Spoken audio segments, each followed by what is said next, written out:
Racecourse is the most beautiful racetrack in America, hands down. Good afternoon, ladies and gentlemen. I welcome you to the breeding stock sale. Book one. Good to have you back with us.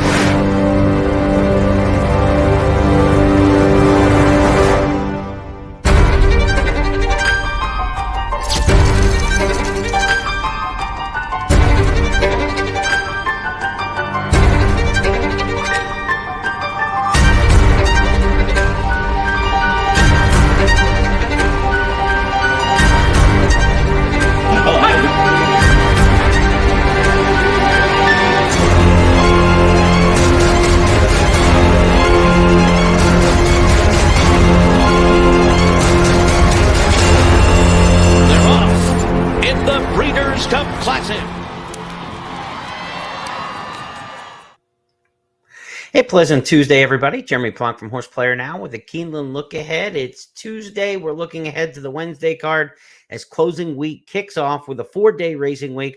Wednesday's 8-race card gets underway. Regular start time at 1 o'clock Eastern. Before we take a look at those 8 races and give you our picks and the Keeneland look ahead, I want to talk about what happened this morning on the racetrack at Keeneland. What a sight as the Kentucky Derby winner was on the track, as well as the world's top-ranked horse. We're talking Rich Strike and Flightline, both racing the Keeneland Oval this morning, readying for starts in the Breeders' Cup Classic coming up on November the 5th, right here at Keeneland. Both worked, or one worked, one just galloped. The work was for Rich Strike. The Kentucky Derby winner worked 5 furlongs in a 102 and 3/5 seconds, 102.60. A nice easy breeze. Started off very slow. Finished up the last 3 furlongs in 36 and 2, though. So start slow, finish strong. That's what you want to see from a horse like that, Rich Strike. No video available at this time, but by the accounts and by the times that we can see and how the work transpired, that's about what you're looking for a horse like Rich Strike. Of course, Flightline, the top-ranked horse in the world, who arrived at Keeneland on Monday, made his way to the track for the first time. Just a light little jog and gallop around the track on Tuesday morning for Flightline. He is set to work his only work at Keeneland. He's been working at his Santa Anita base consistently over the last couple months, but he will be working on Saturday at Keeneland. Boy, the cameras will be rolling. Everybody will be snipping shots. The breakfast crowd at Keeneland on Saturday should be electric the week before the Breeders' Cup, and with Flightline scheduled to do serious lifting that morning in his final workout. Also working this morning at Keeneland was last year's Breeders' Cup Sprint champion in the Breeders' Cup race, Aloha West, and then the Sprint champion for the division, Jackie's Warrior. Both top contenders for this year's Breeders' Cup Sprint coming up a week from Saturday. They both worked 58 and 3/5 right on the button, same time for each. Aloha's West and Jackie's Warrior, 2 of the major players in this year's Breeders' Cup Sprint. Those are your Breeders' Cup workout notes from this morning. I'll give you a little bit of track business, if you will. We've got tight race for the leading jockey here at the spring or at the fall meet. You'd expect that with 4 days of racing left. Tyler Gaffleone's ahead with 14 wins. Luis Saez knocking on the door at 13. Florent Giroux in striking distance at 10. Giroux not riding the card on Wednesday at Keeneland, so he's only got 3 days to do it. But Gaffleone, Saez, 14-13. Looks like those two will slug it out to the end of the meet for the leading jockey title. As for the trainers, Todd Pletcher surprisingly on top. Not surprising that he's doing well. He just doesn't have that much volume. He's winning at 32% this meet, though. His 9 wins are best at the meet. His horses have earned $1.7 million, nearly double the next closest. So Brad Cox, only a couple bucks difference from doubling. Todd Pletcher is having a phenomenal meet. His 9 wins top the trainer standings coming into closing week. And Brad Cox is in striking distance with 7. And then there's a whole phalanx of people with 6. You got Wesley Ward, Kenny McPeak, Steve Asmussen, and Mike Maker all in there with 6 wins. A lot of the usual suspects and names that you expect to do well at Keeneland in the fall, and they are doing so. So we've got, 6 trainers within 3 wins for a potential training title. And really, a lot of these are volume barns that are going to have quite a few shots closing weeks. So trainers race, as it has in the past, sometimes it comes down to the very last race of the very last card to decide leading trainer. We've seen that in the past. Brad Cox won it, I believe it was last fall, in that same situation, very last race on the last day of the season.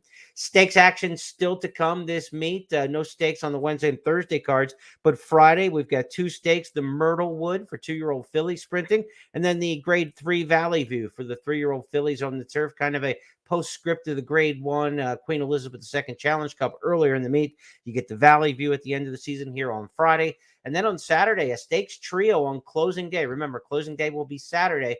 Action moves to Churchill Downs on Sunday in the Kentucky circuit, then back here to Keeneland for the following Friday and Saturday. Just Breeders' Cup days only at Keeneland this year. No lead-up days to the Breeders' Cup the way the Kentucky racing calendar shakes out. The Saturday closing day stakes features, as we were saying, the Bowman Mill for 2-year-olds sprinting on the main track at 6 furlongs, the Bryan Station for the 3-year-old males on the turf, and then the feature will be the Fayette, the Grade 3 Fayette on the main track in the handicap division. Mile and an eighth there. Probably a little too close to the Breeders' Cup, obviously.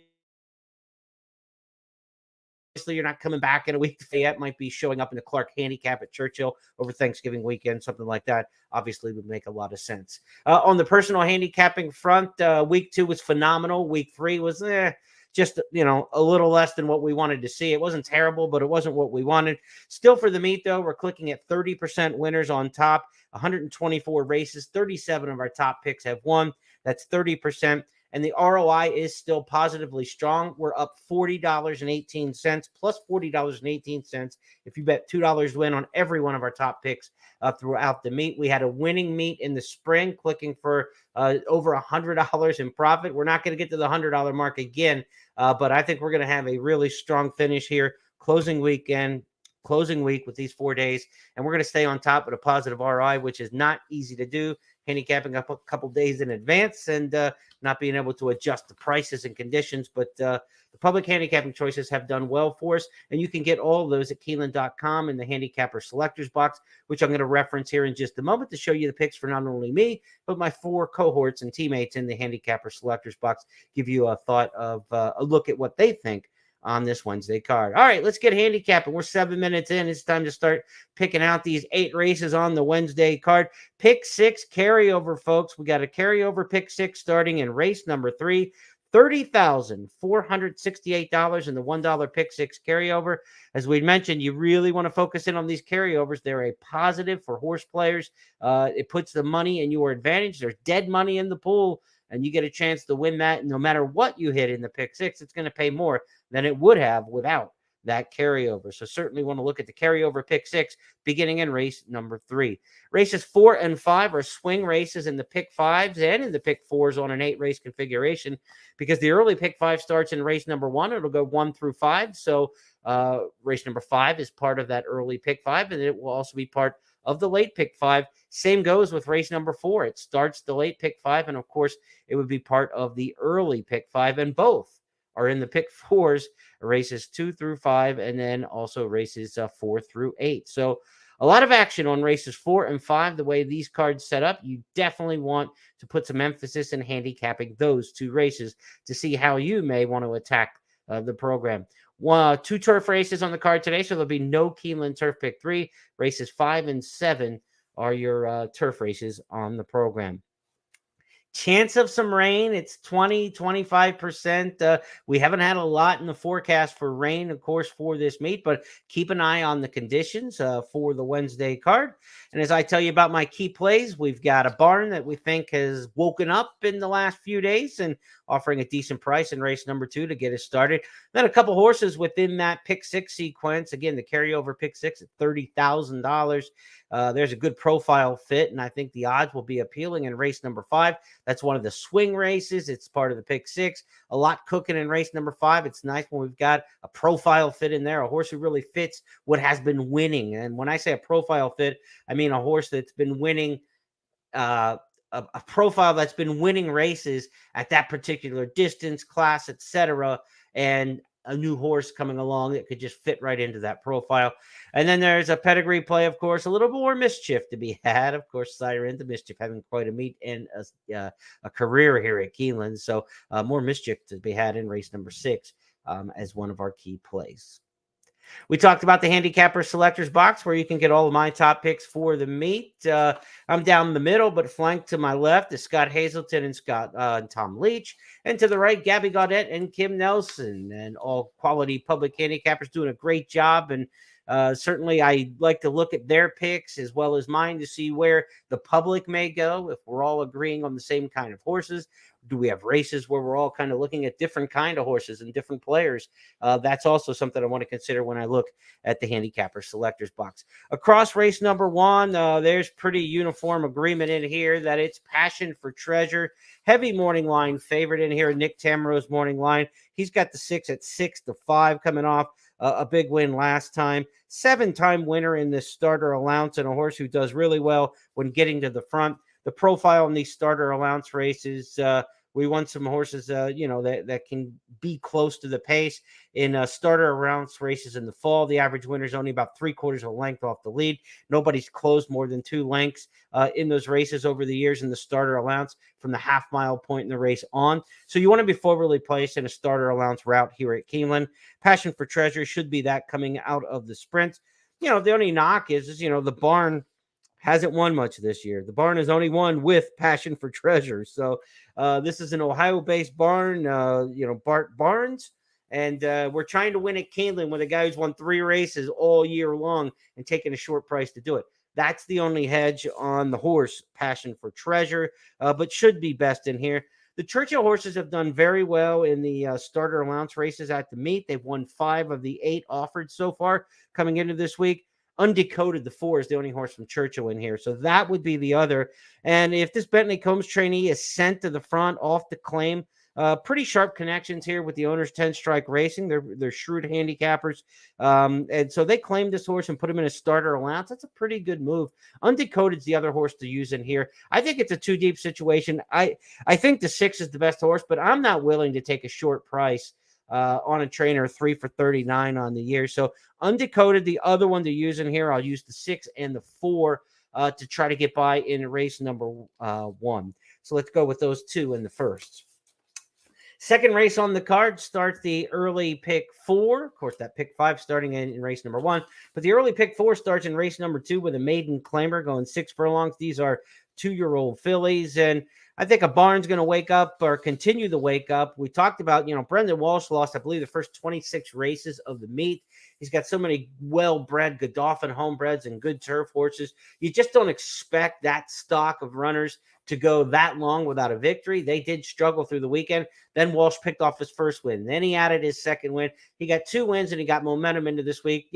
Sometimes something's going through the barn. Things just aren't going right. Maybe placement was a little optimistic in some spots. To get an 0 for 26 streak with that good of horses, there almost has to be some contributing factors to it. Now that the smoke looks to have cleared with the Brendan Walsh runners, I'm on Connemara in here. Number 10 is going to be my top choice in race number 2. And as we go across the handicapper selectors box, I am on an island, as I like to say. Nobody else even has the 10 mentioned. I love it when that happens. Connemara showed a little bit of pace going 6 furlongs in a debut before backing out of it in a maiden special. When Brendan Walsh drops his horses from maiden special to maiden claiming, he wins 30%. And he doesn't do it that often because he usually has really well-bred stock. So I think Connemara on the drop can be effective in this spot. Of course, Free Drop Billy, the sire, was really good over the main track here as a 2- and 3-year-old at Keeneland. So a little pedigree to like the course. The outside draw going 6 furlongs. You've got to be able to get over and get some position. You don't want to be hung too wide in here. But that task is on Tyler Gaffalione, the leading jockey at the meet. I'll put my trust in Tyler out of the 10 hole. I know this. I'll get a clean trip. I won't have to stay in the gate that long. It's just a matter of Connemara can get over and save just a little bit of ground into the far turn. Give me Tyler Gaffalione to pull that off. 8-1 in the morning line. So I'm on an island. Nobody else is picking this horse. So even with Gaffalione, I get a feeling that we might get somewhere close to this 8-1 price, and that's what we're looking for. We don't want the horse bet down too low here. We want to be able to get a little bit of a price on it. So I'm on the 10. Connemara, one of my key plays early in the day. And, this is a race where there's not a lot else to love and embrace in here. The others who have run, Bonanza Grade, Moon Magic, Chrissy look okay on paper, the 4 and the 7.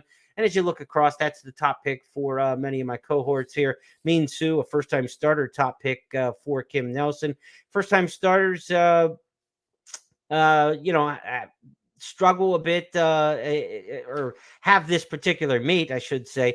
The horses from Churchill, I really forgot to mention this off the top, but in these maiden claiming races at maiden claiming races at the meet for the 2-year-olds, 8 have been run. 7 of the 8 winners were horses who came out of the Churchill September meet. So in race number 2, Connell Morrow comes out of that meet, which is also a reason why I like that. When Star Post comes out of the Churchill meet, Moon Magic Chrissy does, and Rye Money as well. So there's 4 in here to look at coming directly out of the Churchill meet, and 7 for 8 this meet in the 2-year-old maiden claimers were won by horses who last raced at Churchill Downs. So I think that's a good trend and fit to apply. Third race starts the pick 6, and the pick 6 today, again, a carryover of $30,000 plus in the pick 6. Again, we've got maiden claimers going 6 furlongs here, but these are the elder maiden claimers. We had the 2-year-old maiden claimers in race number 2.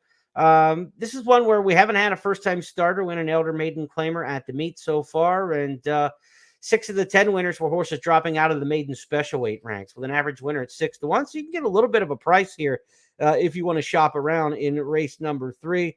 The horses dropping out of the maiden special weight races. We don't have, a ton of them in this spot. It Do What I Do, the one horse, is the notable one in this spot. In fact, the only to drop out of the maiden special weight ranks. So It Do What I Do, certainly you want to consider in here. That's Gabby's top pick. I ended up going with Storm Haven, not necessarily a trends play, but Nyquist runners run well over this track. Bred to run well here, coming out of the Churchill meet, which has been key in these maiden races. And the blinkers go on for trainer Dallas Stewart. Storm Haven 7-2 in the morning line. Not a huge field here, just a field of 8. The first-time starters don't jump off the page at me, so the experienced horses are what we're trying to evaluate in here. I'll take the 6, Storm Haven. If you do like a first-time starter, I thought Adeline Julia had a little bit of a look about her. She's a filly by Oxbow, the Preakness winner, who's working well in the morning, working fast in the morning. Trainer Ignacio Correas runs 2 in this race, the 4 and the 3. They're both first-time starters. I think the tell with Correas is he has Vincent Chaminade riding Adeline Julia. So the top rider for this barn, a combo that's teamed up to win a couple races here at the meet, Correas and Chaminade.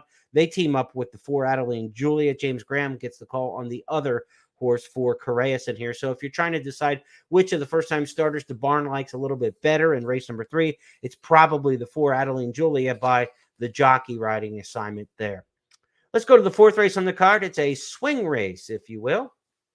Part of the early pick 4, the early pick 5, the late pick 5, and it's, everything you want here in race number 4. Everything gets matched up. You want to try to come up with a winner in here if you can. Overtax was the horse I thought was probably the best shot in here. I thought Overtax is a horse who can make the lead perhaps in here. There's not a lot of early speed. This horse got on top in the Maxfield Stakes, now running for a $50,000 claimer. In that Maxfield Stakes for the likes of My Prankster and Gunite, who's already come back to win the Harrods Creek at this meet. Overtaxed is coming out of some better races. Kavad, the horse that he faced last time in Allowance Company, was on the Oaklawn Stakes Trail throughout the course of the Arkansas Derby season this year. So that was a high-quality allowance race. Overtax has just taken on better competition. I think Rafael Bejarano puts this one on the lead for trainer Ron Milquet, and I think Overtax is the horse to beat. 5-2 in the morning line, so we're not looking at a big price in race number 4 as we get into the late pick 5 starting in here. The price play in here could be, though, the 9 Go Yoshka. Go Yoshka is not picked by any of the other handicappers in here, but this is one I want you to keep an eye on because the horses from Canterbury have done really well here in this kind of situation. In these upper level maiden or upper level claiming races, this is a $50,000 claiming, so it's a notch below allowance races, but it's much tougher than your standard run of the mill blue collar claiming races on any given day. Horses from Canterbury have won 3 of these over the last several fall meets, which is a good number for the number of starters that they send out. And Mac Robertson, the trainer, has 2 of those 3 wins, and they were nice price payoffs. Go Yoshka, the 9, is 30-1 in the morning line. I don't think you're going to get 30-1. I think this horse will probably be in the high teens. 18, maybe pushing 20 to 1. But I think you're going to get a good price on Go Yoshka. So if you're looking for pick fours and pick fives, wanting to get a little bit of a price, and certainly on the underneath in the exacta. With 9-horse fields, I don't play tries or supers until I get double digits. So with a 9-horse field, I'm looking at an exacta with the 9. Overtaxed to me, the horse to beat in here, but a 3-9 exacta, and certainly a little win money on the 9 is not a bad play at all. And I will be using the 9 in the multi-race wagers as well, because you get that kind in there, and all of a sudden you've got yourself all the way outside the public, as we like to say, and you've got a chance to hit a nice score. Uptown Hustler in here for Jason Barkley off the claim. Tries to become the first 2-time winner of the meet. We've had 9 runbacks at the meet. We did have one horse run back and win at the meet. You Make Me Happy and a maiden claimer on Saturday, but no horse has won 2 at the meet yet. Uptown Hustler could possibly do that. You're going from Wesley Ward to Jason Barkley, but this horse ran the 3rd fastest 6.5 furlongs of the meet so far. And that was in a maiden claiming 20. So Uptown Hustler comes out of a fast race, could be competitive in there. I would also use the 5 in the multi-race wagers. So 3, 5, 9. I use all 3 in the multi-race wagers. And certainly I would want to get the 9 probably in the exacta key box. Use the 9 with the 3, 5, meaning the 9 has to run first or second to catch it. If they run 3, 5 in here, that's all right. It's not going to pay that much, and I'm not too interested in that. I need the 9 in there at the price. So use the 9, 3 and the 9, 5 in boxes in the exacta in race number 4, but a good chance at a nice price in here. 30 to 1 in the morning line for that Canterbury angle. And Mac Robertson's done it before with these types in the same kind of race. So I will not be surprised if it is Go Yoshka, the 9, upsetting race number 4. But I do think Tax, just coming out of those really strong 3-year-old races, is the best horse and probably the most likely winner, and the horse I'll take on top. Let's go back to the big picture and see how the back half of this card gets underway. Race number 5 is a swing race in the late pick 4. Of course, the swing race in the pick 5. And it's one of our 2 turf races on the day. 1 mile and an eighth on the turf here. And horses from Kentucky Downs have been running very, very well in the turf allowance races at this meet. And so have closers. I know opening weekend we got a little reputation here at Keeneland that speed was holding on the turf. Those were elite horses opening weekend. Since opening weekend, closers have really done well on the turf. The average winner on the grass has been 4.5 lengths off the lead after the opening half mile. That's a closer's profile. That's not a stalker. That's not a horse right up on the pace. So I'm looking for horses from off the pace. I'm looking for horses from Kentucky Downs. And that's where I talk about getting a profile fit. And this is my play number 2 at appealing odds in race number 5. The Kentucky Downs closers have been very strong at the meet. We get one here with Win Worthy, the 4 horse. And that's going to be my second key play of the day. Win Worthy, top choice in here. Also, Kim Nelson's on the same angle. Tom Leach has Win Worthy second, but not a whole lot of love around the block for the top pick in here, and that's good. That's what we want for a price. Now, the fact that Irad Ortiz rides means you're probably going to lose a few points on the tote board. That's just the reality. The public bets Irad for good reasons. He's the top jock in America, and, he has earned the respect of people on the tote board. Now, you can talk about his rough riding tactics and everything else that goes with it as far as his fellow riders in the colony. But when you're gambling on Irad Ortiz, he's going all out for it. And this could be what puts Win Worthy over the top. Win Worthy just 1 for 13 lifetime. But again, the Kentucky Downs closers are running really well at this meet. This horse has been knocking on the door with top 4 finishes left and right. Rarely runs a bad race. And I think there's some speed in here. So I think it sets up for Win Worthy, the 4. My second key play of the day. Mount Rundle's another horse who should be closing from Kentucky Downs. Comes off a 3rd in the Dueling Grounds Derby. Michelle Nehai trains, and this one adds blinkers. A lot to like here. I think Mount Rundle's going to run a good race in here. And Running B, another one from that Dueling Grounds Derby for Chad Brown. Probably a little more pace to this one than some of the others, but should be coming from off of it as well, and well drawn in the 2-hole. But for me, I'm all in on the 4 Win Worthy. This is a single for me, and it's a horse who's 6 to 1 in the morning line. I'll be singling in race number 5. If Irad can get that one home and break that streak of good but not great finishes, I think we just get over the top here with a course that's playing well to this profile. The jockey change at the right time. A lot to like there for Win Worthy. For me, the play of the day, right smack dab in the middle of the card. So hopefully we can get somewhere around that 6-1 morning line price. I take this horse down to 3-1. I really do think that he's the winner of the race. I don't want to get down to favoritism, 8-5, 9-5 kind of thing, but down to 3-1, I think is even a fair play on Winworthy in today's fifth race. Let's go to the sixth on the card, and it's another Into Mischief that you better watch out for. Sixth race on the program is my third key play of the day. And the Into Mischief Colt or filly in this one is the 2, Bomb Diggity. And Bomb Diggity is going to be my top choice. And the only one taking Bomb Diggity on top. A couple have him second. So certainly a contender, but Bomb Diggity's coming off a second place finish at Churchill Downs in June. Freshened up for a Steve Asmussen barn, having a really good meet here. Steve does so well at Saratoga that his fall horses have kind of been a little bit on the downtick, percentage-wise here at Keeneland in recent years. But he is hitting at a great percentage, 22+% for the meet. He's got 6 winners. He's in the hunt for the trainer's race. And I think Bomb Diggity gets him one closer to that on the comeback. Horses from Churchill Downs have run exceptionally well in the dirt allowance races this meet. We talk about the trends. 18 dirt allowance races so far this meet. 13 of the 18 have been won by horses coming out of the September meet at Churchill Downs. So take the horses from Churchill. You'll do well for yourself, it appears. 7 of 18 of these allowance races have been won by favorites on the dirt, but 4 have paid $20 plus. So the public's either been dialed in or just missed the boat altogether in these races. Speed, though. The horses with speed have just dominated these kind of races. I think Bomb Diggity's inside speed from Churchill, buy into Mischief for a hot trainer. I think there's a lot to like there, and we're going to look for more mischief to be made. Bomb Diggity, our top pick there in race number 6. Looking at the other potential players in this race, the 4 Ride the Plan. Again, for that Correas and Cheminade team that's done well. This one comes off the turf at Kentucky Downs, but ran well on the dirt in 2 prior starts to that. Back to the dirt's a good thing. Another one from Churchill you got to keep an eye on with speed, Magical Quest. This is a well-bred Nyquist Magical Ride filly. She's 4 years old. She missed a year and came back and ran 6th at Churchill in September. She backed up, but second start off the layoff for a conservative trainer like Rusty Arnold, you would expect her to move forward, and I would not be surprised at all if Magic Quest shows speed in here and is tough. But I'm all in on Bomb Diggity.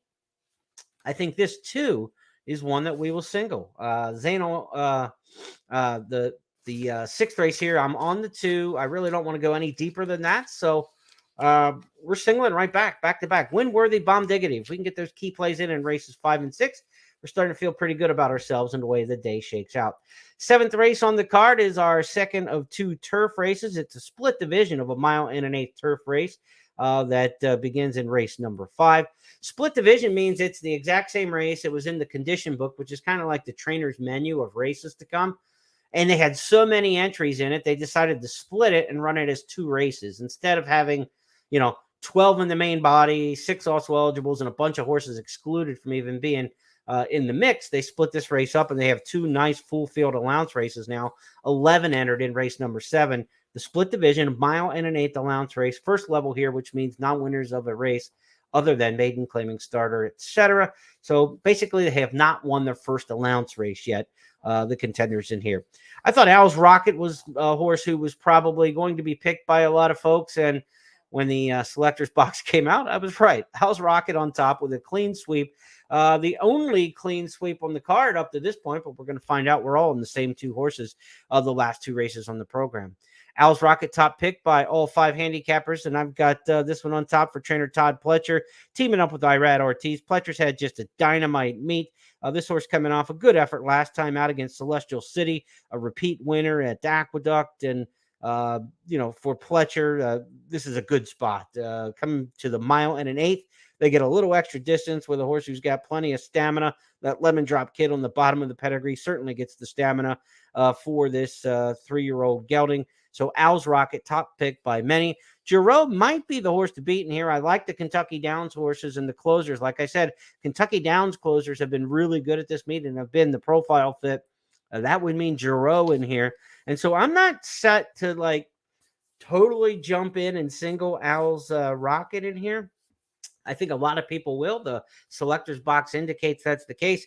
But to go for Giroux was kind of a tough hill to climb because he's lost 13 races in a row. This is a horse who just is a bridesmaid. He just tends to finish second way too much. 11 second and third place finishes, 2 wins lifetime. Again, 13 straight losses. I like Giroux. I like the matchup. I like the fit in this race, the profile, the closer from Kentucky Downs. But I don't like the 12 hole a whole lot. Probably not a big deal. I think Size will probably take back and try to close with this one. The other one, if you're going to add another horse, could be Verstappen, the 6. And Verstappen is a horse for Brendan Walsh. That barn that we said was perking back up. So Al's Rocket, probably the horse to beat in here, but if you want to take the Kentucky Downs closers in here, like Giroux and Verstappen, I think Verstappen's going to have to sit back a little bit more, doesn't want to get up on the pace here, but it's Tyler Gaffalione. He's going to clock it properly. I would not be against going 3 deep in here, 7, 11, and 6. I'm not wild about using the 11. In fact, if you just want to go 7 and 6, you could talk me into that as well. But the Maker Barn's going well right now. Sias is going well, riding the 11. So 0 for 13 or not, 13 is the unlucky number. So we're on start 14 of that streak. Maybe that puts Giroux over the top. I think you can honestly go 3 deep in here, but I think the public's going to single a lot in race number 7. They're also going to single a lot in race number 8 if the public handicappers are any indication. That's because Master Game 3 on the class drop for Mark Cassidy, top pick all the way across. A lot of folks have 11 Apollo Rising as the second choice, as I do in the 1 Norgay. So, Kim, myself, and Tom are using the same kind of horses. Gabby's using the same kind of horses. Scott, there's not a whole lot of dissension here. Master Game makes a big class drop. Last time out at Kentucky Downs, draw a line through that race on the turf. This horse's main track races were a little bit better than that. The blinkers on, the class drop, there's a lot there you probably should be, leaning upon. The maiden special weight races for the older horses are a spot where the Kentucky Downs runners, we said the 2-year-olds from Churchill were dominant on the dirt in the maiden claiming races, but these elder maiden special weight races, none have been won by a first-time starter at the meet. Kentucky Downs runners have done very well in them, and we can get a little bit of a price. So if you don't want to settle for Master Game, the average winner in these races has been 6-1. Maybe Norgay, one to consider in there if you're looking for the price play. But Master Game, Apollo Rising, Norgay, top 3 in the last, and I'm just going to settle on Master Game, probably outclassing this group.